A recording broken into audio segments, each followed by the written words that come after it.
নমস্কার, নতুন বছরের শুভেচ্ছা। তা আজকে আমাদের একটা ছোট্ট পডকাস্ট। এ কার রে ক্রিঞ্জ কিনছে, চারপাশে আবার শোনা যাচ্ছে। ইয়ে কর, মিউট কর। ভালো। কার এত শোনা যাচ্ছে? হ্যাঁ, বন্ধ কর ওটা, আবার শুরু করতে হবে। ভালো। নমস্কার, নতুন বছরের শুভেচ্ছা তোমাদের সকলকে। তা আজকে আমরা আবার একসাথে জয়েন হয়েছি। আমাদের সাথে আছে তুহিন রিভিউলজি থেকে তুহিন, সাহা টকিজ থেকে সাহা মানে আকাশ সাহা রয়েছে, সিনেজ্ঞানীর থেকে রয়েছে সৌভিক দা, মুভিভাব দেবজ্যোতি থেকে রয়েছে দেবজ্যোতি, এবং ফিল্মি পৃথ্বীশ থেকে রয়েছে পৃথ্বী। তা আমরা অনেকদিন ধরে একটা আলোচনা করছিলাম যে যে সমস্ত মুভি রিভিউয়ার যারা এখন আস্তে আস্তে করে তাদের এই বাংলা রিভিউ কমিউনিটিতে ঢুকছে, তাদেরকে আপনাদের সামনে নিয়ে আসা এবং তাদের এক প্রকার ইন্ট্রোডাকশন করে দেওয়া। আমার এবং আমার যারা বন্ধু বান্ধব আছে, আমরা কয়েকদিন ধরে এই বিষয়টা নিয়ে আলোচনা করছিলাম যে এদের কাজ আমাদের চোখে পড়েছে, আমাদের মনে হয়েছে এদের বিষয়ে আপনাদের সামনে বলাটা দরকার। তা প্রথমেই যেই চ্যানেলটার কথা আপনাদের সামনে নিয়ে আসছি, সে নাম হচ্ছে it's review time. It's review time, ঠিক আছে? আমি ডেসক্রিপশনে দিয়ে দেবো। ছেলেটির নাম হচ্ছে সৌভিক দত্ত, খুব ভালো কাজ করে। আমি শুভম দত্ত না সৌভিক দত্ত কি একটা নাম আছে। তা এই ছেলেটি খুব ভালো কাজ করছে এবং রিসেন্টলি মনে হয় কোনো একটা শর্ট ফিল্মও মনে নিয়ে আসছে, আমি দেখছিলাম। আর একটি চ্যানেলের নাম হচ্ছে, যেটা আমাকে দেবজ্যোতি রেকমেন্ড করেছে, সেটা হচ্ছে যেটা পিন্টু, হ্যাঁ হ্যাঁ, সেটা হচ্ছে সিনেমা হলি। একটি বাচ্চা ছেলে দেখলাম, কিন্তু ও অনেকদিন বাদে বাদে মানে এক একটা ভিডিও ছাড়ে। ছেলেটির বাচন ভঙ্গি খুব সুন্দর এবং সিনেমা সম্পর্কে জ্ঞান আছে, তো আপনারা এই চ্যানেলটিকে সাপোর্ট করুন। ছেলেটি খুবই ভালো করে এবং অনেকদিন মানে আমারও অনেক আগে থেকে করছে, তো খুবই ভালো বাচন ভঙ্গি এবং সিনেমা সম্পর্কে জ্ঞান আছে। তো আপনারা সিনেমা হলি চ্যানেলটিকে আমরা কমেন্ট বক্সে লিংক দিয়ে দেবো, প্লিজ চ্যানেলটাকে সাপোর্ট করুন, সাপোর্ট করো। আর যেটা বললাম ইটস রিভিউ টাইম, যেই ছেলেটির নাম বললাম ওই ছেলেটির লিঙ্কও দিয়ে দেবো ডেসক্রিপশনে, তোমরা সাপোর্ট করো। আর আরেকটি চ্যানেল হচ্ছে তথাস রিয়েকশন, যেটা তুহিনও আমাকে বলেছে। তথাস রিয়েকশন, আমি এই ছেলেটাকেও অনেকদিন ধরেই দেখছি। তা এই তিনটে চ্যানেল আমাদের চোখে বিভিন্ন রকম ভাবে। হ্যাঁ হ্যাঁ হ্যাঁ, আমরা অনেকদিন ধরে আকাশ দেবজ্যোতি আমরা অনেকদিন ধরেই দেখছি চ্যানেল। মানে আমরা ভেবেছিলাম যে নতুন বছরে কিছু কিছু চ্যানেলকে আমরা প্রমোট করব। প্রসঙ্গত আমি আরো একটি channel, Pratyay sorry to cut you off, আমি আর একটা চ্যানেলও বলতে চাই, তারাও খুব ভালো কাজ করে, দুজনে একসাথে করে। সেটার নাম হচ্ছে রিভিউয়ার স্কোয়ার বলে, আমি ওদের ভিডিও দেখেছি, খুব ভালো কাজ করে। হ্যাঁ, রিভিউয়ার স্কোয়ার, দুজন মিলে করে, খুব ভালো ভিডিও করছে। ঠিক আছে, আমাকে চ্যানেলের লিংকটা দিয়ে দিস, আমি ডেসক্রিপশনে দিয়ে দেবো। তা এই সমস্ত চ্যানেলগুলো আমাদের চোখের সামনে এসেছে, তা মনে হলো আমাদের তো কেউ সাপোর্ট করেনি এরকম ভাবে, তা আমাদের মনে হলো যে নতুন বছরে এই সমস্ত চ্যানেলগুলোকেও সাপোর্ট করার দরকার। ঠিক আছে, তা যাই হোক, না এটা ডাহা মিথ্যা কথা, আমাকে অনেকে সাপোর্ট করেছে, এটা ডাহা মিথ্যাচার, এইসব মানে আমার নরকেও ঠাঁই হবে না। যাই হোক, তোমাকে সাপোর্ট করার পেছনে আমরা সবাই মিলেমিশে কাজ করি। তুহিন, প্রত্যয়, দেবুদা, পৃথ্বীশ, আমরা সবাই মিলেমিশে, সৌভিক দা, আমাদের এর কন্টেন্ট আমরা শেয়ার করি, দেবুদার কন্টেন্ট আমরা শেয়ার করি, প্রত্যয় আমার কন্টেন্ট কখনো শেয়ার করে, তুহিন শেয়ার করে, তুহিনকে আমরা শেয়ার করি।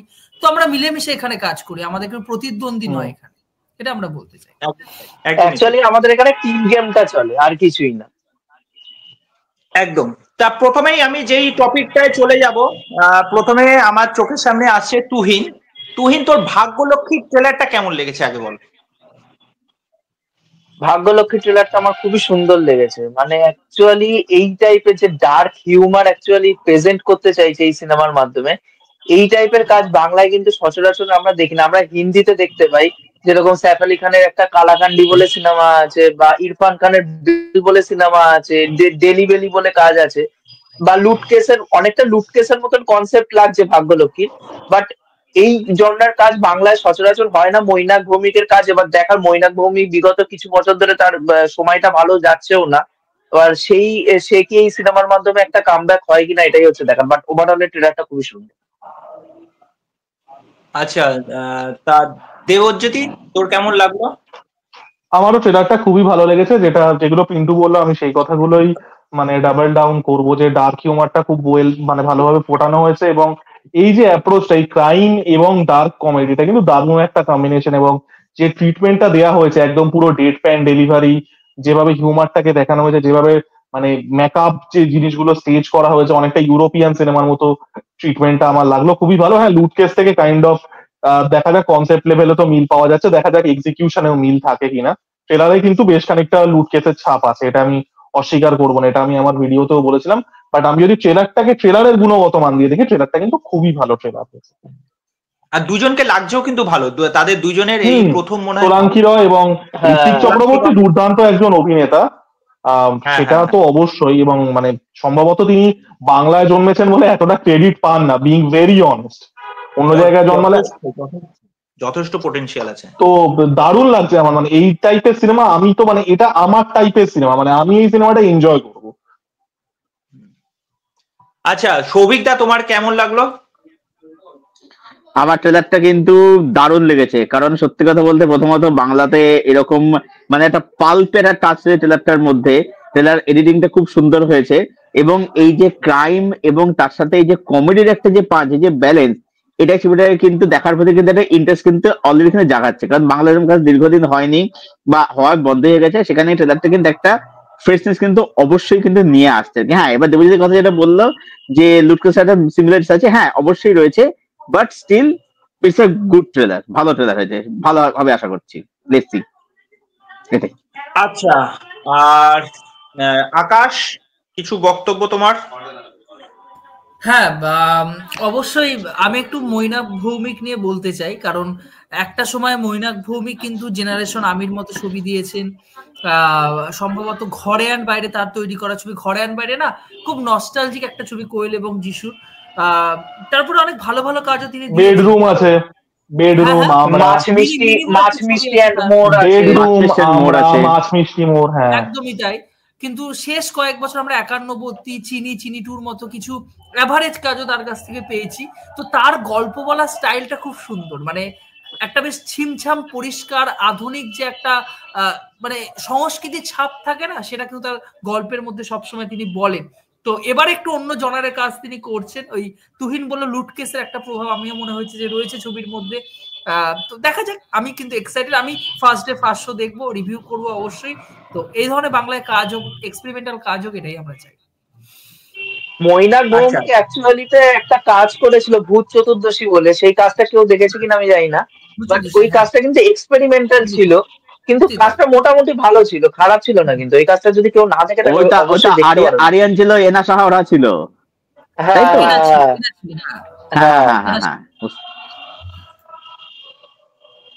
আচ্ছা,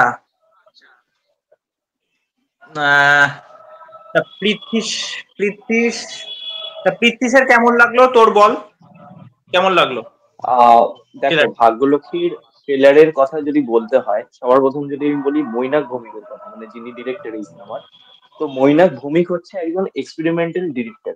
মানে প্রতিটা দেখো তোমরা, থ্রিলার নিয়েও যেমন কাজ করেছে, তেমনি একটা ফ্যামিলি ড্রামা নিয়েও কাজ করেছে, আবার একটা ভূতের সিনেমার স্ক্রিপ্টও লিখেছে, ভূত চতুর্দশী সিনেমাটা।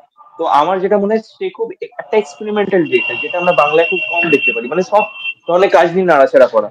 তো আমার ভাগ্যলক্ষ্মী ট্রেলারটা ডেফিনেটলি একটা দারুণ লেগেছে, এবং বিশেষ করে এখানে কিছু কিছু জায়গায় ডার্ক হিউমার যেভাবে ইউজ করা হয়েছে, এবং মানে জিনিসটা খুব কিন্তু মানে মানে যেই জিনিসপত্রগুলো আমরা বাংলায় দেখি না সচরাচর, যেগুলো মানে হলিউডে দেখি বা বলিউডে রিসেন্টলি দেখছি, তো বাংলায় এরকম জিনিসপত্র নিয়ে কাজ খুব কম হয়েছে। এবং আমার মনে হয় ভাগ্যলক্ষ্মী ট্রেলার একটা এই যে ক্রাউডের আওয়াজটা আসছে, বাকিটা একটু মিউট করে দে, বাইরে ক্রাউডের আওয়াজটা আসছে।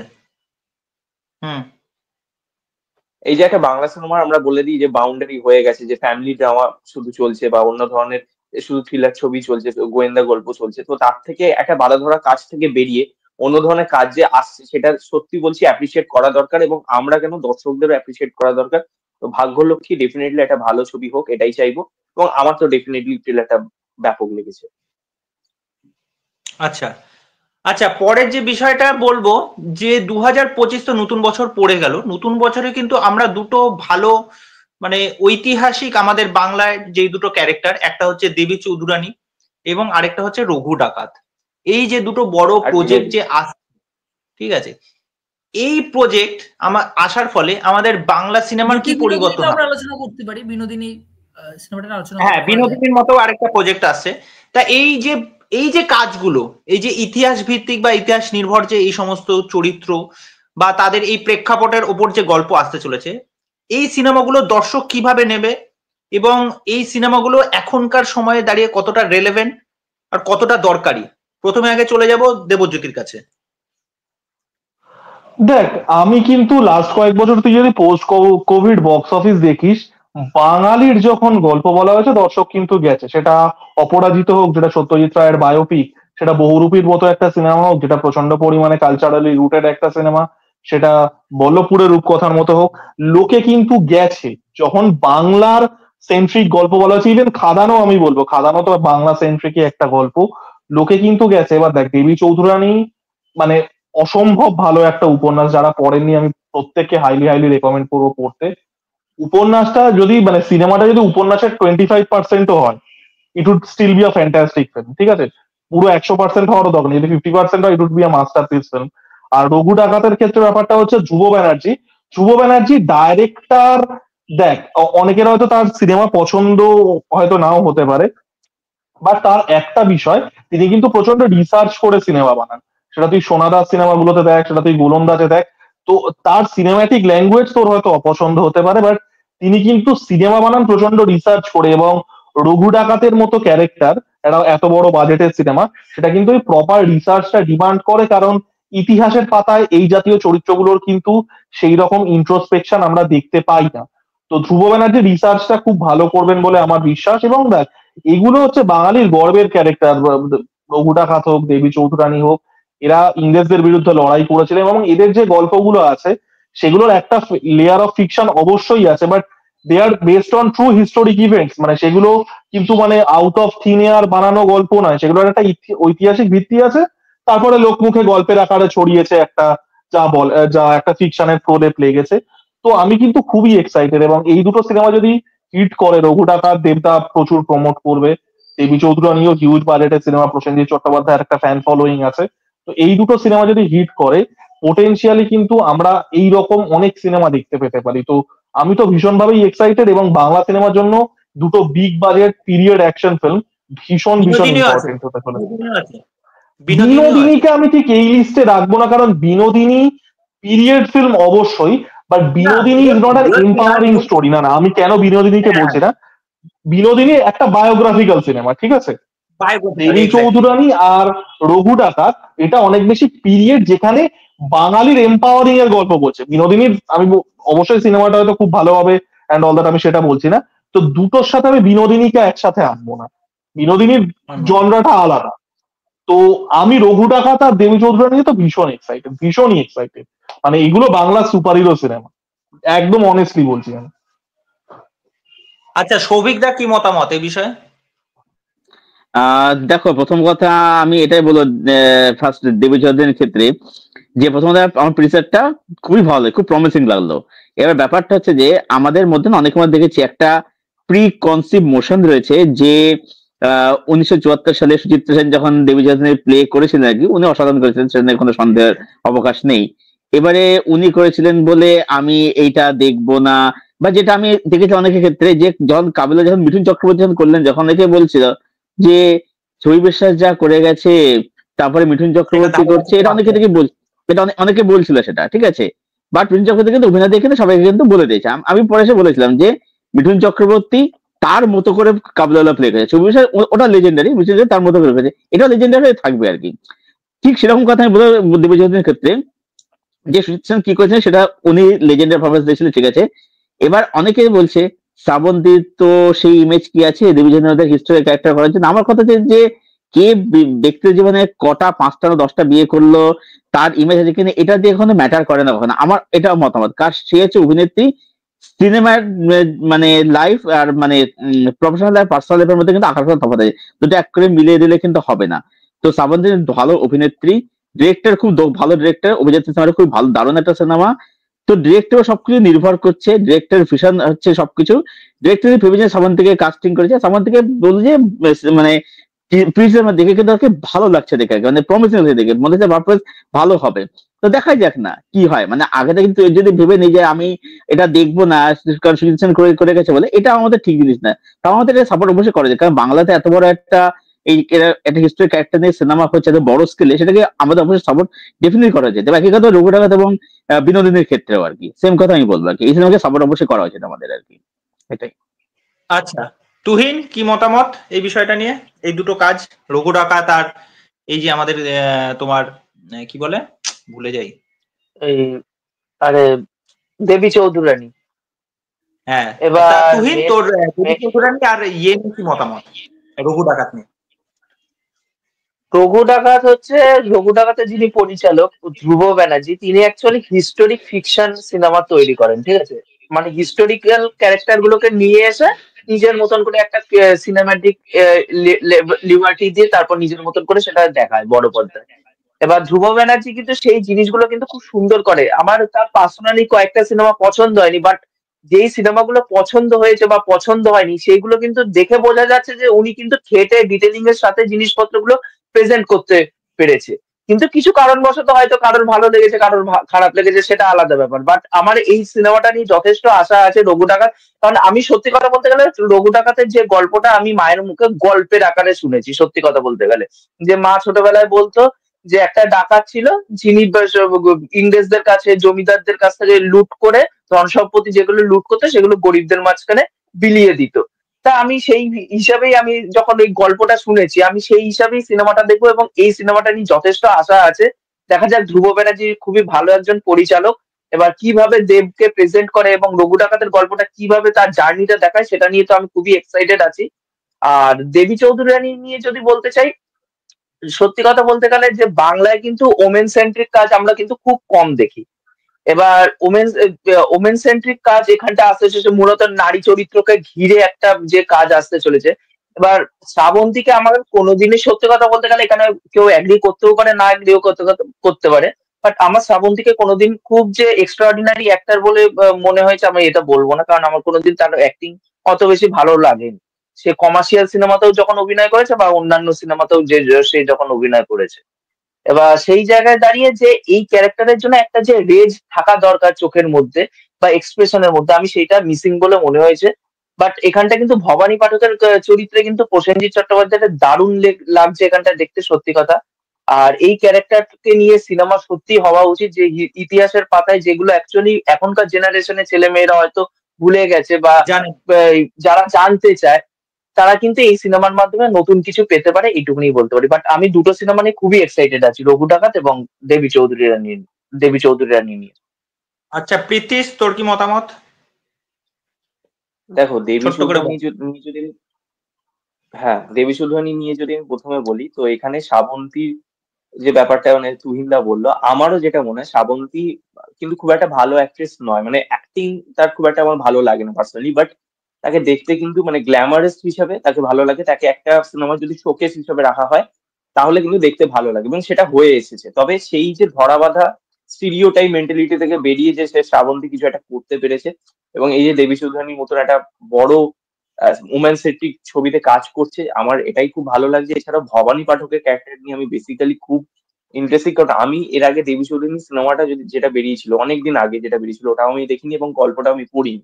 তো কিছু কিছু জিনিস আমার জানা আছে, ব্যাপার মানে পুরো প্রেক্ষাপটটা কির ওপর সেটার ওপর জানা আছে, বাট দেখার জন্য আমি বেসিক্যালি, যেহেতু আমি এই জেনারেশনের মধ্যে পড়ি, তো আমার ইন্টারেস্ট আরো বেশি রয়েছে। এবং যদি রঘু ডাকাত নিয়ে বলি, তো এখানে তো শুধুমাত্র দেবদাকে নিয়ে বললে হবে না, ধ্রুব ব্যানার্জি একটা বড় নাম। ধ্রুব ব্যানার্জির লাস্ট যে কটা কাজ রয়েছে যেগুলো যদি তোমরা একটু লক্ষ্য করে দেখো, সেটা সোনাদার যে কোনো কাজ হোক বা সেটা বগলা মামাও যদি বলি, এই দুটোতে বেসিক্যালি আমি দেখলাম বাঙালিয়ানাটাকে খুব ভালোভাবে ধ্রুব ব্যানার্জি রাখে। ঠিক আছে, প্রতিটা সিনেমাতে বাঙালিয়ানা তার ডায়লগেও রয়েছে এবং প্রতিটা ফ্রেমে কিন্তু বাঙালিয়ানা রয়েছে। তো সেই হিসেবে যদি বলি, তো আমার মনে হয় রঘু ডাকাতও একটা বাঙালিয়ানা ভরপুর সিনেমা হবে। এবং এইখানে স্পেশালি আমার যেটা মনে হয় যে দেবদাকে আমরা একটা অন্য অবতারে দেখতে পাবো, এবং ধ্রুব ব্যানার্জি কিন্তু দেবদাকে দিয়ে ভালো রকম কাজ করিয়েছিল গোলন্দাজে। তো রঘু ডাকাতও আমার মনে হয় ডেফিনেটলি একটা ভালো রকম কাজ হবে। এবার দেখা যায়, রঘু ডাকাত গল্পটা কিন্তু খুব একটা লোকে জানে না, ঠিক আছে, এবং সেই জিনিসটাকে কিভাবে এখানে প্রেজেন্ট করে, অনেকটা ফিকশনাল ভাবে প্রেজেন্ট করে নাকি, মানে জিনিসটাকে খুবই দেখুন দেখো, একটা যেটা বিষয় আমার যেটা গোলন্দাজের ক্ষেত্রে মনে হয়েছে এবং বাঘাযতীনের ক্ষেত্রেও সেম প্রবলেমটা মনে হয়েছে, সেটা হচ্ছে জিনিসটা মানে কিছু কিছু জিনিসটা খুব ন্যারেটিভ ভাবে চলে যাচ্ছে। মানে সেরকম কোনো স্পেকটাকেল মোমেন্ট আসছে না, শুধু ন্যারেটিভ, মানে একজন বলে যাচ্ছে, গল্পগুলো চলে যাচ্ছে। সেটা যাতে বিষয়টা কি হয়, একটা উপন্যাস না নির্ভর যেটা যখন প্রীতিশ বলতে চাইছে মানে এক্সপোজিশন হয়ে যাচ্ছে, মানে একটা জিকে এর মতো করে জাস্ট পর পর এই কোশ্চেন অ্যান্সার, এটাই বলতে চাইছে, এক্সপোজিশনটা বেশি হচ্ছে। এবার দেখ সেটা কিন্তু বাজেটারি কিন্তু একটা ব্যাপার, মানে সবকিছু তো দেখানোর তো আমাদের বাজেট থাকে না। বা ধ্রুব ব্যানার্জি কিন্তু রিসার্চটা করেন, তার সিনেমা দেখায় হয়তো একটু গদগদ ভাবে জিকের মতো করে, রিসার্চটা তিনি কিন্তু করেন। আর সোনাদার ফার্স্ট দুটো সিনেমা কিন্তু খুব ভালো সিনেমা। অডিয়েন্সের এই ব্যাপারটা থাকে যখনই কোনো এই ডিটেলিং এর উপর কোনো উপন্যাস নির্ভর বা ঐতিহাসিক ক্যারেক্টারের উপর যখন কোনো কাজ করা হয়, একটা উপন্যাসের অংশ কখনো একটা সিনেমায় তুলে ধরা কখনোই সম্ভব নয়। এইটা একটা বিষয়, দুটো আলাদা, পুরো এক্সপেরিয়েন্স আলাদা, কোনোদিনও হয় না। হ্যাঁ এক্সপেরিয়েন্স আলাদা। একটা হচ্ছে বই পড়ার এক্সপিরিয়েন্স, আর একটা হচ্ছে তুমি সিনেমা হলে সিনেমাটাকে অন্যভাবে চোখে দেখছো, এক্সপিরিয়েন্স দুটোই আলাদা। আর 2-2.5 ঘন্টায় কখনো একটা উপন্যাসের অংশ বা একটা পুরো সমগ্র উপন্যাসের খুঁটিনাটি দেবী চৌধুরানী একটা উপন্যাস দিয়ে 3-4টে সিনেমা বানানো যায় অনায়াসে।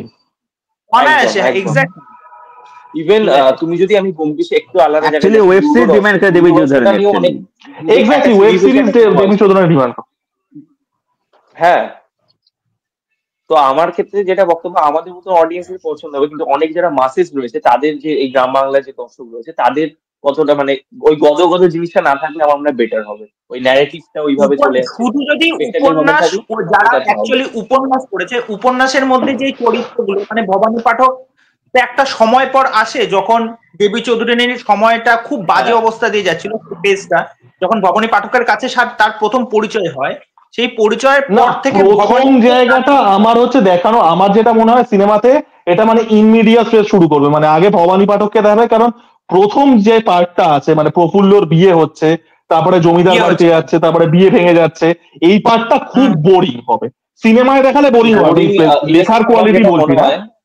আমার যেটা মনে হয় ওরা কিন্তু ওইগুলোকে খুব স্কিপ করে চলে যেতে পারে, আমার যেটা স্কিপ করে চলে যাবে, তা না হলে আগে ভবানী পাঠককে দেখিয়ে দেবে, তারপরে ফ্ল্যাশব্যাকে যাবে, দেখানো যেতে পারে সেই বিষয়টাকে। হ্যাঁ, গল্পের মাধ্যমে দেখানো যেতে পারে, বা অ্যানিমেশন ওয়েতে, মানে যেরকম বাঘা যতীনের শুরু আমরা দেখেছিলাম ওরকম ভাবে দেখানো। আমরা একদম প্রথমে নামের মধ্যে দেখতে যেতে পারি যে প্রথম কয়েক সেকেন্ডের মধ্যে ওটাকে দেখিয়ে দেওয়া হলো আর কি। হ্যাঁ, ধ্রুব ব্যানার্জি কিন্তু এটাকে করেছিল, মানে ধ্রুব ব্যানার্জি স্টাইল এটা, যদিও এটা বানাচ্ছেন শুভ্রজিৎ মিত্র। ভাই যা শুভ্রজিৎ মিত্র, তোরা অভিযাত্রী সিনেমাটা দেখেছিস? এটাও যদি করতে পারে তাহলে আমি দেখেছি দারুণ সিনেমা, অভিযাত্রী সিনেমাটার গানগুলো আমি এখনো শুনি।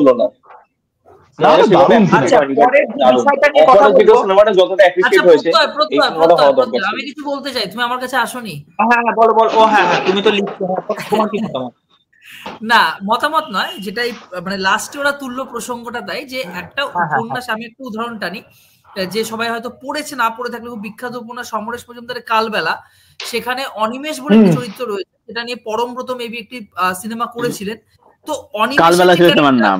প্রথমত কালবেলা কিন্তু শুরু সেখান থেকে হচ্ছে না, কালবেলা অনেকে জানে উত্তরাধিকার উপন্যাস থেকে শুরু হচ্ছে, তাও নয়, কালবেলা শুরু হচ্ছে মৌসল কাল থেকে, ঠিক আছে, পাহাড়ে মৌসল কাল, তারপরে আসছে উত্তরাধিকার, তারপর কালবেলা, তারপর কালপুরুষ। তো যখন অনিমেষের ক্যারেক্টারটা কালবেলা, তখন 70-এর দশক, সে যখন একদম পাহাড় অঞ্চল থেকে যখন একদম কলকাতায় পড়তে আসছে, সেই সময় নকশাল আন্দোলনে তার সাথে একটা ইনসিডেন্ট ঘটে যায় এবং তার পরবর্তীতে মাধবীলতার সাথে তার পরিচয় হয়, তাদের প্রেমের সম্পর্ক জড়িয়ে পড়ে তারা। কিন্তু তার যে ব্যক্তি জীবন, তার আগের যে ঘটনা, পাস্ট যে লাইফ আর কি, সেটা কিন্তু ছবিতে দেখানো সম্ভব হয়নি। অর্থাৎ একটা উপন্যাস, তার অনেকগুলো পার্ট রয়েছে, অনেকগুলো ভাগ রয়েছে, কিন্তু সমস্তটা দেখানো প্রয়োজন হয় না, একটুখানি যে জায়গাটা, যে পজিশনের সাথে দর্শক কানেক্ট করতে পারে, সেই অংশটা নিয়েই কিন্তু সিনেমা তৈরি করা হয়। এবং 2 ঘন্টার মধ্যে আমরা জানি কখনোই দেবী চৌধুরানীর মতো ছবি বা নটি বিনোদিনী, দেবুদা বলে যে নটি মানে বিনোদিনী ক্যারেক্টারটা ঐতিহাসিক না, একদমই তাই, কিন্তু যেহেতু তার চরিত্রটা ঐতিহাসিক এবং maybe Binodini biographical cinema, Binodini বলে একজন মানুষ ছিলেন, বিনোদিনী লোক থিয়েটারে পারফর্ম করতেন। হ্যাঁ, দেখো বিনোদিনীদের ক্ষেত্রে আমরা ফিকশনাল জিনিসপত্র কমই থাকবে, যে রামকৃষ্ণদেব কে হবে আর কি, কারণ রামকৃষ্ণদেবের কিন্তু একটা বড় ভূমিকা নটি বিনোদিনীর জীবনে ছিল। যখন নটি বিনোদিনীকে গিরিশচন্দ্র বাবু যখন তাকে একদম রিজেক্ট করে দিচ্ছেন শেষ জীবনে, তখন কিন্তু রামকৃষ্ণদেব পাশে দাঁড়িয়েছিলেন, তার চরিত্রটা আমরা দেখতে পাচ্ছি। তো ঠিক আছে, যে কোনো কিছুই বাংলা যে এগিয়ে যাচ্ছে, এক্সপেরিমেন্টাল কাজ হচ্ছে, এগুলো নিয়ে যে আমাদের বাংলা সাহিত্যকে তুলে ধরা হচ্ছে, এটাতেই আমরা এক্স্যাক্টলি। দাদা তুই আজকে যদি দেবী চৌধুরানী সাকসেসফুল হয়, তাহলে বঙ্কিমচন্দ্র চট্টোপাধ্যায় যে 13টা উপন্যাস আছে, প্রতিটা মানে প্রচন্ড পরিমাণে সিনেম্যাটিক, অ্যাকশন প্যাক। তুই আনন্দমঠ পড়ে নে, তুই যে কোনো উপন্যাস ইয়ে পড়ে নে, মানে প্রচন্ড অ্যাকশন প্যাক।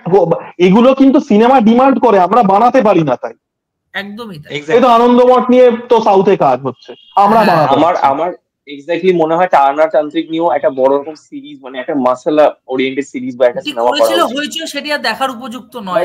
ওটা ভীষণ নিশ অডিয়েন্সের জন্য, ওটা ভীষণ নিশ অডিয়েন্স না, ওটা নিশ অডিয়েন্সের জন্য না, ওটা হচ্ছে সেক্সুয়ালি ফ্রাস্ট্রেটেড অডিয়েন্স, যাদের হয়তো ভিপিএন কানেকশন নেই এক্সএমস্টারে, মানে পর্ন দেখতে হবে সেটার জন্য। ফাক ইউ, আমি এটা অন এয়ার বলছি, ফাক কৌশিক মুখার্জি। দেবজ্যোতি তোটা রায়চৌধুরী তুমি কোনো তারানাথ হয়তো দেখেছো কিনা জানি না, সেই তারানাথ কিন্তু হ্যাঁ ওটা ক্রিঞ্জ ছিল, ওটা পর্নোগ্রাফিক ছিল না, বাট ওটা ক্রিঞ্জ ছিল। ইজি বাংলাতে হতো। তোটা রায়চৌধুরীকে দিয়ে যায়, এরা কি করিয়ে নেয়, একটা এত ভালো অভিনেতা, দেখতে ভালো, ভালো অভিনয় করতে পারে, ক্রিঞ্জ কাজকর্ম। প্রসেনজিৎ মুখোপাধ্যায়, আমার না টোটা রায়চৌধুরীর জন্য খারাপ লাগে, লোকটাকে দেখতে ভালো, অ্যাক্টিং করতে পারে, এখনো চেহারা ধরে রেখেছে।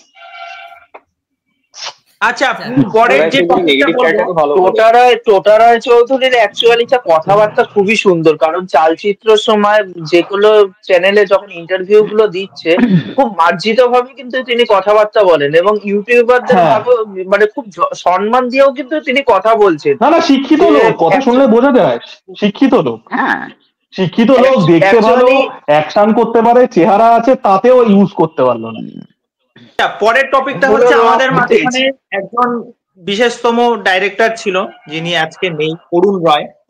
তা অরুণ রায়কে নিয়ে আমার সত্যি ভিডিওটা করা হয়নি, কেননা আমার মনে হয়েছে যে এই মানুষটা এত তাড়াতাড়ি চলে গেছেন, এবার এটা ধাক্কাও লেগেছে সত্যি কথা। মানে এত ভালো একজন ডিরেক্টর, লাস্ট আমি তার 8 বিনয় বাদল দীনেশ এই কাজটা আমি দেখেছিলাম, আর তারপরে বাঘা যতীন দেখেছিলাম, আমার দারুণ লেগেছিল।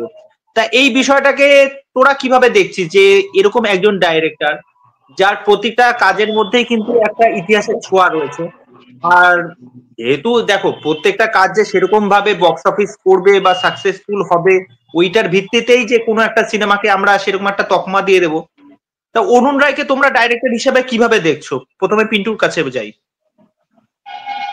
অরুণ রায় হচ্ছে ভীষণভাবে রিয়েলিস্টিক একজন ডাইরেক্টর।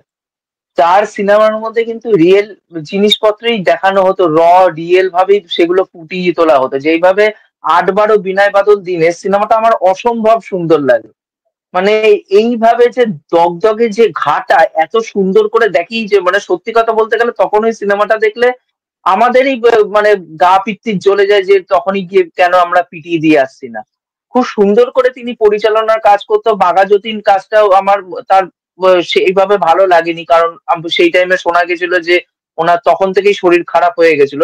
কিন্তু তার হীরালাল কাজটা আমার দেখা আছে। হীরালাল কাজটা আমি সত্যি কথা বলতে গেলে হীরালাল, আমি যেটা বলছি অ্যাকচুয়ালি দাদা সাহেব ফালকেকেই আমি জানতাম যে তিনি মানে ইন্ডিয়ান সিনেমার জনক হিসেবে আমি জানতাম, কিন্তু হীরালাল সিনেমাটা যখন আসলো তারপর আমি পড়াশোনা করলাম, একটুখানি ঘাটলাম, তখন আমি জানতে পারলাম যে না, দাদা সাহেব ফালকের আগে ইনি অ্যাকচুয়ালি সিনেমাকে তুলে নিয়ে এসেছিল সবার সামনে, কিন্তু সেটা আমরা কেউ বা ইন্ডিয়ার কেউ কিন্তু জানে না। সেই জিনিসটাকে এত সুন্দর করে তখন দেখিয়েছিল অরুণ রায়, সত্যি অসাধারণ। আর এখন মানুষে তখন যখন ইনি বেঁচে ছিলেন তখন মেইন স্ট্রিম মিডিয়া তাকে কোনো গুরুত্ব দেয়নি সত্যি কথা বলতে গেলে, কিন্তু পরবর্তীকালে দেবের প্রোডাকশন হাউসে সে দেব তুলে ধরেছিল, বাট দেবের সাথে তার পরবর্তীকালে কিছু প্রজেক্টও আসার কথা ছিল, বাট সেগুলো তো আর হলো না, দুঃখের বিষয় উনি আমাদের ছেড়ে চলে গেলেন। কিন্তু মেইন স্ট্রিম মিডিয়া তাকে কোনো গুরুত্ব দেয়নি, এটাই সবথেকে খারাপ লাগে যে আজকে উনি গত হয়েছেন, তারপরে মেইন স্ট্রিম মিডিয়া তাকে নিয়ে লেখালেখি করছে, তাকে নিয়ে কথাবার্তা বলছে। এই জিনিসটা সত্যিই খুব খারাপ লাগে, আর কিছুই না। আচ্ছা দেবজ্যোতি, তোর কি মতামত? আমি পিন্টু যা যা বললো তার সাথে আমি একদমই একমত। খুবই ভালো একজন ডাইরেক্টর ছিলেন। আর দেখ, কোনো শিল্পীর তার কমার্শিয়াল অ্যাপিল দিয়ে তাকে জাজ করা উচিত না, তাহলে তো মৃণাল সেন ভালো ডাইরেক্টর না। মৃণাল সেনের সিনেমা তো বক্স অফিসে চলেনি, তাই না? এইগুলো কোনো কথা না। পিন্টু যে সিনেমাটার কথা বললো 8/12 বিনয় বাদল দীনেশ, অসম্ভব ভালো সিনেমা। কিন্তু তো রিয়েলিজমের কথা বললো, আমি ক্লাইম্যাক্সের অ্যাকশনটার কথাও বলবো। অত কম বাজেটে অত ভালো অ্যাকশন দেখানো, ক্লাইম্যাক্সিক যে ওই সময় ওরকম ভাবে এক্সিকিউট যেটা করা। হ্যাঁ একদম, যেটা রিয়েল লাইফে একদম। ঘটেও ছিল সেক্রেটারিয়েট বিল্ডিং এ রয়টার্স এর। তো ওটা হ্যাঁ, হ্যাঁ, তাছাড়াও আমরা হচ্ছি মানে আমরা ফ্যামিলিগত ভাবে হচ্ছি মোহনবাগান, ঠিক আছে, আমি জানি না তোরা কি, আমরা ঘটি।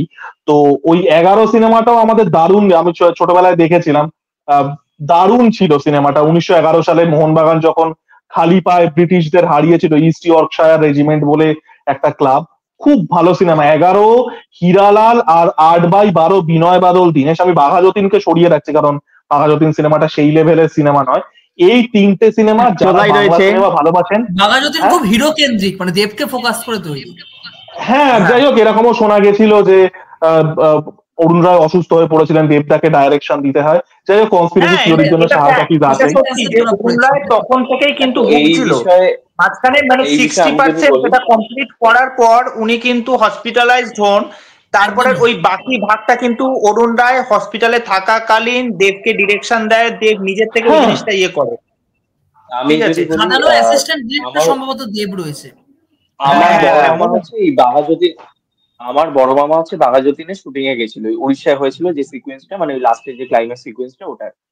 তো বড় মামাই বলছিল যে ওইখানে তো দেবদার ওই চোখে কি খোঁজ একটা কি ঢুকে গেছিল, কিছু একটা ঢুকে গেছিল, ভীষণ ইনজুরি খবরে হয়েছিল। এসেছিল, হ্যাঁ। সেই সময় নাকি অরুণ রায় ভীষণ মানে খুব এতটা ভালো ব্যবহার ওনার, মানে বলার মতন না। ওনার যে মানে পার্সপেক্টিভ এবং ওনার যে পয়েন্ট অফ ভিউ গুলো এতটা সুন্দরভাবে উনি রাখেন, সেটা মানে আর পাঁচটা মানুষের মতো নয়। এবং উনি যে ওই কম বাজেটের মধ্যে সিনেমাটা কিভাবে করা যায়, রেডি কিভাবে ওই সিন গুলোকে তোলা যাবে, এক্সিকিউশন এত ভালো, এটা মানে খুব কম ডিরেক্টরের মধ্যে এই কোয়ালিটি গুলো রয়েছে। খুব ভালো একজন ডিরেক্টর বাংলা থেকে চলে গেল, এটা খুব দুঃখের বিষয়, প্রচন্ড খুবই দুঃখের দুঃখের বিষয়। বিষয়। অ্যাকচুয়ালি আমরা হাতের ডিরেক্টরকে নিয়ে লাফালাফি করি, কিন্তু যারা ভালো পরিচালক তাদেরকে নিয়ে কোনো না, মেনস্ট্রিম আমরা মিডিয়া কথা আতেল বলে না, এটা একজন খুব খারাপ ডাইরেক্টরকে লাগে। নিয়ে লাফালাফি করি যার কাইন্ড অফ একটা সোশ্যাল মিডিয়া প্রেজেন্স আছে আর পিআর গেমটা ভালো বোঝে, নিজেকে মার্কেট আর করতে নিজেকে পারে, ভালো সেল করতে পারে, নিজেকে ভালো নিজেকে সেল সেল করতে করতে পারে কাইন্ড অফ একটা গিমিকি ডাব্লু ফাবলু বসিয়ে, আর তার মধ্যে নিজের পিঠেও নিজে চাপড়ায় বসে নিজের বসে। পিঠ নিজে চাপড়ায়, সব ট্রেন্ডিং টপিকে একটা করে কমেন্ট করতে হবে, মানে নিজের দিকে লাইমলাইটটা টানতে জানে। অরুণ রয় সেটা করতে পারেননি বলে আন্ডার রেটেড, বাট অরুণ রয় অসম্ভব ভালো একজন ডাইরেক্টর ছিলেন, অসম্ভব ভালো। এক্স্যাক্টলি তাই, অরুণ রায়ের মধ্যে সেই পোটেনশিয়াল আছে, ওভাররেটেড। ওই অরুণ রায়ের মধ্যে তোরা হীরালাল সিনেমাটার আর্ট ডাইরেকশন দেখবি, আমি তো সিনেমার হিস্ট্রি নিয়ে পড়াশোনা করেছি, তোরা হীরালাল সিনেমার আর্টটা এত কম বাজেটে পুরো নিখুঁত। মানে হীরালাল সিনেমাটা অ্যাকচুয়ালি আমরা বাঙালিরা বলে সেলিব্রেট করি না, মানে এই জাতীয় সিনেমা তো সেলিব্রেট হওয়া উচিত, একটা হীরালালের মতো সিনেমা। হরিশ্চন্দ্র, মানে যেটা দাদা সাহেব ফালকে বলে, আমি ছোট্ট করে তোর থেকে প্রত্যয় একটু সময় চেয়ে নিচ্ছি, যেটা পিন্টু বললো, মারাঠিরা একটা সিনেমা বানিয়েছিল দাদা সাহেব ফালকে থেকে নিয়ে, ওই প্রথম সিনেমা বানানো নিয়ে, যেটার নাম ছিল হরিশ্চন্দ্রজি ফ্যাক্টরি, ঠিক আছে, ওটা ন্যাশনাল অ্যাওয়ার্ড পায়, মারাঠিতে বিশাল হিট হয় 2008 সালে, ওটাই কাইন্ড অফ মারাঠি ইন্ডাস্ট্রির মোড় ঘুরিয়ে দিয়েছিল। এবং তারপরে মারাঠিরা লবি করে মানে ভুল, মানে নিজেদেরকে আর কি পুশ করে ওরা সিনেমাটাকে অস্কারে পাঠিয়েছিল। হীরালাল হরিশ্চন্দ্রজি ফ্যাক্টরি লেভেলেরই কিন্তু সিনেমা, একই গল্প বলছে, ওখানে দাদা সাহেব ফালকে প্রথম সিনেমা বানানোর গল্প, এখানে ভারতবর্ষের প্রথম সিনেমা বানানোর গল্প, যেটা হীরালাল শেখ। আমরা কি করেছি, সিনেমাটা লোকের না জানেই না এসছে, সিনেমাটা কিন্তু অনেস্ট টু গস আমি বলছি, একটা মাস্টারপিস সিনেমা হীরালাল। কি বলবো এগুলো কিছু। আর হীরালালের রিলিজটাও মানে সময়টা এত বাজে ছিল, কোভিড এর টাইমে রিলিজ হয়েছিল।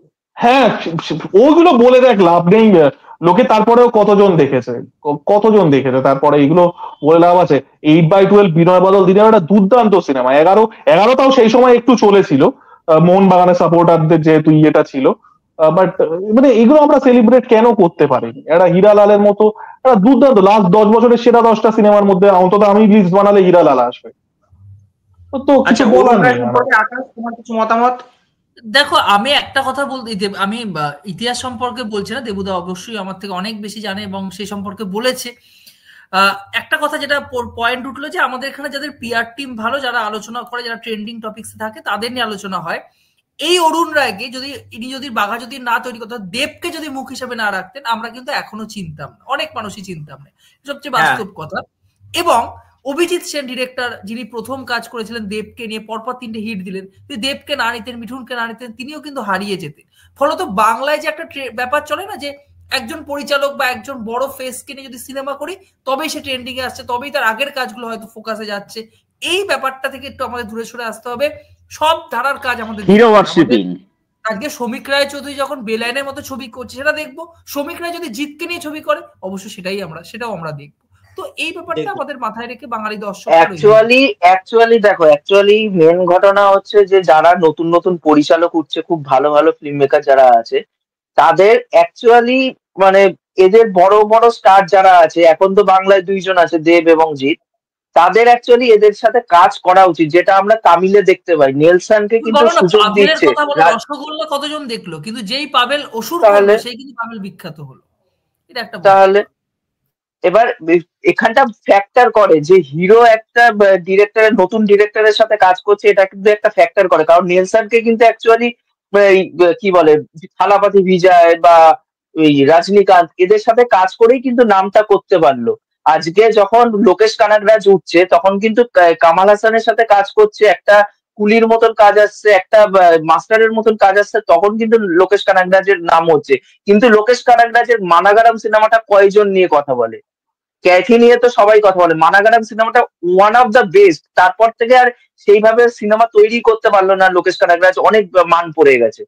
তাই সেই জায়গায় দাঁড়িয়ে একটা বড় স্টারের হাত থাকা দরকার, একটা ছোট যে কোনো ভালো পরিচালকদের উঠে আসার জন্য। তাহলেই ভালো পরিচালক মেইন স্ট্রিম মিডিয়াতে একটা নাম করতে পারবে, তাদেরকে নিয়ে অন্তত কথাবার্তাটা হবে।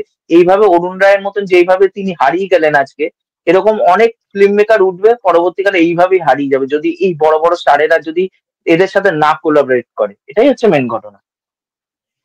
আচ্ছা সৌভিক দা, অরুণ রায়কে নিয়ে দুটো কথা ছোট্ট করে। অবশ্যই আমার মতে অরুণ রায়ের মতো সাহসী পরিচালক খুব কমই আসবে। তার কারণ হচ্ছে যে মানে সবাই যেরকম ট্রেন্ডে গা পাশে, যেরকম ফ্যামিলি ড্রামা, গোয়েন্দা এসব বানিয়ে গেছে, অরুণ রায় কিন্তু সিনেমাকে ভালোবেসে, আর্টকে ভালোবেসে, কোনো বক্স না থেকে তিনি কিন্তু সিনেমা বানিয়ে গেছেন। তার প্রতিটা সিনেমা, সেটা চোলাই হোক, হিরালাল হোক, 11 হোক, আর দিনেশ হোক, যাই বলি না কেন, প্রতিটা সিনেমা কিন্তু পিওর আর্ট সিনেমা, দারুণ সিনেমা প্রত্যেকটা সিনেমা। এবং প্রতিটা সিনেমা ইতিহাসের অজানা এবং রীতিমতো গর্ব করার মতো অধ্যায়কে তুলে নিয়েছেন সিনেমায় তিনি কিন্তু প্রেজেন্ট করেছেন আর কি। এবার বাঘাযতীনের ক্ষেত্রে বলতে যে বাঘাযতীন সিনেমাটা না, মানে ওটা ঠিক অরুণ রায় জোনের সিনেমাটা ছিল না, যেখানে বাঘাযতীন সিনেমা কিন্তু অতটাও কিন্তু মানে সেই লেভেলে কিন্তু হয়ে ওঠেনি আর কি। তো ওনাকে ডেফিনেটলি খুব মিস করবো, কারণ এরকম এক্সপেরিয়েন্স সিনেমা, এরকম মানে যে সিনেমাকে ভালো সিনেমা বানাচ্ছে, এরকম সিনেমা, এরকম ডিরেক্টর সত্যি মানে খুবই মানে বিরল থাকবে আর কি, আমার মতে আর কি, এটাই। আচ্ছা আচ্ছা, আজ প্রায় 40 মিনিটের কাছাকাছি হতে চললো। আর লাস্ট দুটো বিষয় টপিক আমি এখানে তুলে আনবো। তা ফার্স্ট টপিক, মানে যেটা একদম শেষ পর্যায়ে গিয়ে যে টপিকটা তুলবো, যে এখনকার সময় দাঁড়িয়ে তোরা যদি ভালো মতো দেখিস যে নায়িকাদের কিন্তু আমরা কোনো রকম ভাবে দেখতে পাচ্ছি না যে তাদের কোনো কাজ আসছে। মানে আমরা কিন্তু ওয়ান কাইন্ড অফ ওই মিঠুন, দেব, প্রসেনজিৎ বা জিৎ এদের কাজ, এই যে নায়িকারা যাদের আমরা 5-10 বছর আগে দেখেছি, সেই সমস্ত নায়িকারা কোথায় হারিয়ে গেল? এই সায়ন্তিকা মিতিন মাসি করছে না, মিতিন মাসি, আমি মিতিন মাসি দেখি না, মিতিন মাসির দেখার লোক যে খুব একটা হাইফাই আছে আমি কিন্তু বলছি না, ঠিক আছে, যারা পড়েছে তারাই দেখতে যায়, তারাই আছে। আচ্ছা, মানে বাংলায় নায়িকারা কোথায়? প্রশ্নটা করুন, বাংলায় নায়িকাদের কোথায়? অ্যাকচুয়ালি নায়িকাদের সেই কাজগুলো কোথায়? লাস্ট একটা ভালো কাজ দেখেছিলাম, যেটা হচ্ছে বোম্মা জানে গোপন কম্মটু, রীতা ভরি ছিল, রীতা ভরি, হ্যাঁ ঠিক আছে, এটা সোশ্যাল মেসেজ, সিনেমাটা ভালো ছিল। কিন্তু মানে এই নায়িকাদের আমরা দেখতে পাচ্ছি না, তাদেরকে কেউ ইউজ করছে না। লাস্ট যেটা দেখলাম বুমেরাঙে রুক্মিণী মিত্রকে ইউজ করা হলো। ওখানে রুক্মিণী মিত্র কিন্তু একটা বলিষ্ঠ একটা চরিত্র ছিল, কেননা তার পারফরমেন্সের উপরেই অনেকটা নির্ভর করছিল। মানে এখন সময় দেখতে গেলে যে বাংলা ইন্ডাস্ট্রির নায়িকা মানে রুক্মিণী মিত্র ছাড়া কিন্তু আর কাউকে দেখা যাচ্ছে না চোখে। মানে তুমি নায়িকা প্রধান বলতে কি তাপসী পান্নু কাঙ্গনার মতো বলছো? পুরোপুরি সেরকম ডায়নামিক গঙ্গুবাই কাঠিয়াবাড়ি আলিয়া ভাটের মতন বলছো? আলিয়া ভাটের মতন বলছো? গঙ্গুবাইয়ের মতন মানে কি ওমেন সেন্ট্রিক কাজ হবে সেই টাইপের কাজ? না সেরকম তো একটা আসছে রে, বিনোদিনীই তো আসছে। দেখো সেরকম টাইপের বিনোদিনী আসছে তো, বা কোয়েলদিরও তো কাজ আছে অনেক, মিথিল মাসি আছে, এছাড়া কোয়েলদি আরো এরকম কাজ করবে। আর শুভশ্রী গাঙ্গুলি বলেছে যে আর ওই ধরনের চ্যালেঞ্জ যেরকম অভিনয় করছে করবে। এক্স্যাক্টলি। এবং ওই যে শুভশ্রী বাবলি রয়েছে। আরেকটা বিষয় নিয়ে কথা বলবো যে সাহা টকিজ ভার্সেস ওই চ্যানেল, আকাশ সাহা খুব বেড়ে উঠেছে, হ্যাঁ অনেক বাড়াবাড়ি করছে।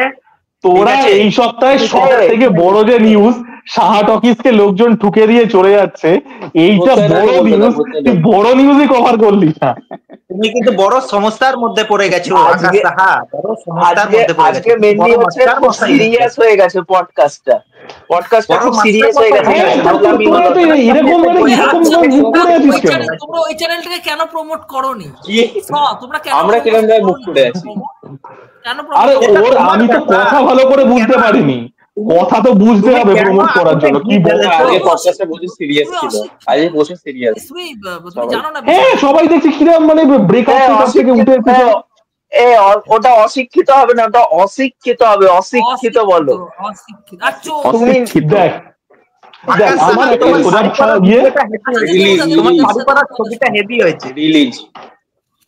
দেখ আমার বক্তব্য খুব সিম্পল। সাহা টকিজও চুতিয়া, ওই মালটাও চুতিয়া, কিন্তু সাহা টকিজকে আমি চিনি, চেনা শত্রু ভালো, অচেনা বন্ধুর থেকে আমার হচ্ছে, আমি হচ্ছে এই লজিকে সাহা টকিজকে সাপোর্ট করছি।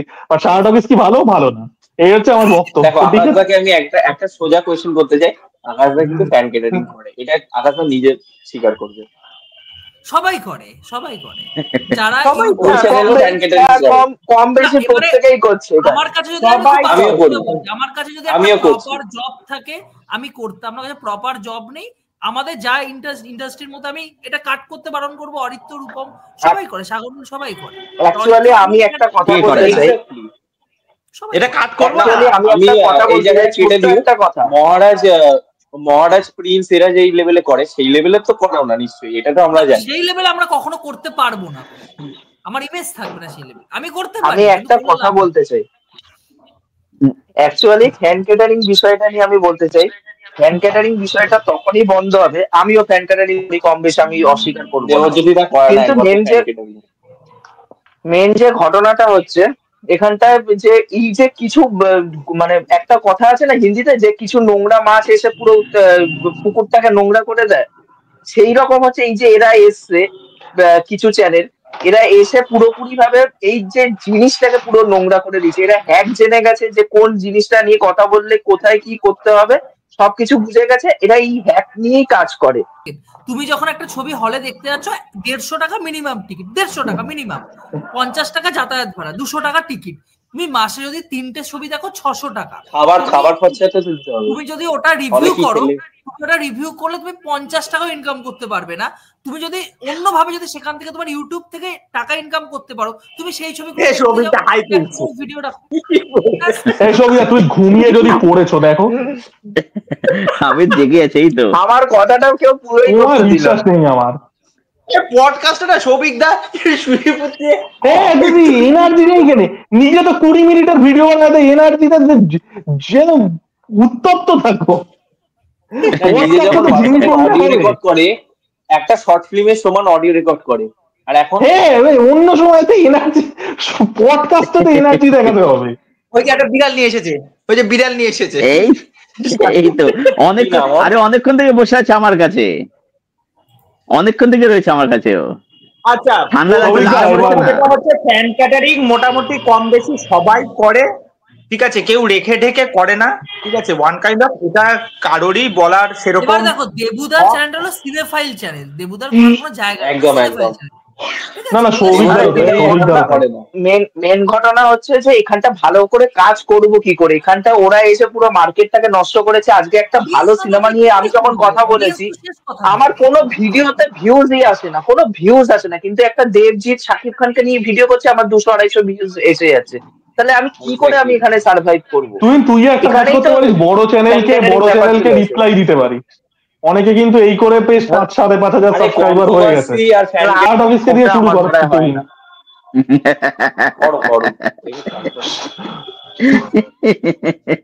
তাহার কেন খাদান খারাপ লেগেছে, খাদান নিয়ে কেন লেগেছে, খাদানের বাজেট নিয়ে সাহার অনেক কথা, এবার তো দেখবো প্রজাপতি 2 আসলে তখন কি ওর তখন কালেকশনটা দেয়, আমি তো সেটাই দেখবো, তখন ওর সাথে আমার তখন আরে দেখতে হবে। তখন ঠিকঠাকই দেবে তো, তখন মিঠুনদা থাকবে তখন ঠিকঠাকই দেবে। হ্যাঁ হ্যালো বন্ধুরা, সাহা টকিজে আপনাদের সকলকে স্বাগত। আমি আকাশ সাহা। আমার সাহার ইন্ট্রোটা ভালো লাগে। এই সাহার উপর কিন্তু বিশ্বাস হচ্ছে না, বিয়ের দিন পাল্টি খেয়ে যাবে, বলবে না আমি বিয়ে করবো না, আমার বিয়ে করা দিচ্ছে না, আমি চলে যাচ্ছি।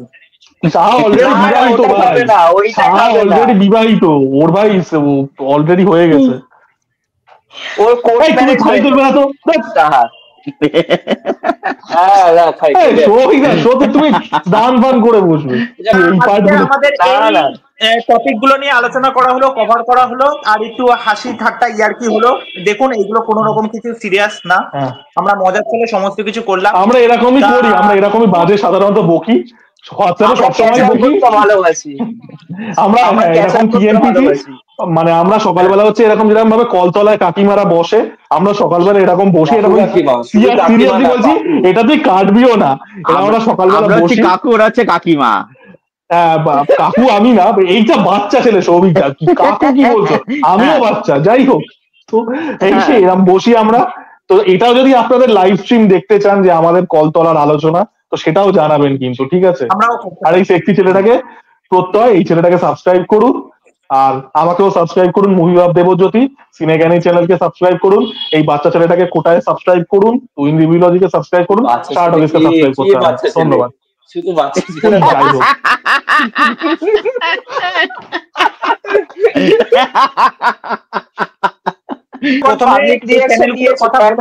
চ্যানেলগুলো আপনারা ফলো করুন, ঠিক আছে? পাশাপাশি আমার সাথে আজকে যারা পডকাস্টে আছে তাদের প্রত্যেকের চ্যানেল ফলো করুন, সাবস্ক্রাইব করুন, সবার সাথে শেয়ার করুন।